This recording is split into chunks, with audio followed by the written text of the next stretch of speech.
Hello, আসসালামু আলাইকুম। Welcome to my YouTube channel Grevillea Fashion।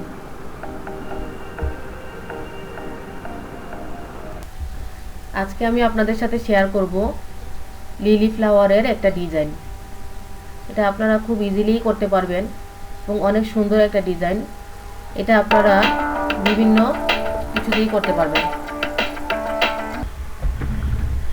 ভিডিওটা টেনে টেনে দেখবেন না, পুরোটা ভিডিওই দেখুন, কারণ দ্বিতীয় যে ফুলটা আছে সেটা আমি অন্যরকমভাবে করেছি। আর তাছাড়া আমাদের ভিডিওটা যদি ভালো লেগে থাকে আমাদের চ্যানেলটাকে অবশ্যই সাবস্ক্রাইব করে রাখবেন এবং পাশে থাকা বেল আইকনে চাপ দিয়ে রাখবেন, যাতে করে পরবর্তী ভিডিও দেওয়া মাত্রই পেয়ে যান।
আমাদের ভিডিওটা যদি ভালো লেগে থাকে লাইক করবেন, শেয়ার করবেন এবং ভালো ভালো কমেন্ট করবেন। আর আমাদের চ্যানেলটাকে সাবস্ক্রাইব করার মাধ্যমে আমাদের পাশেই থাকবেন পরবর্তী ভিডিও পেতে। আজকে এই পর্যন্তই। সবাই ভালো থাকবেন। খুদা হাফেজ।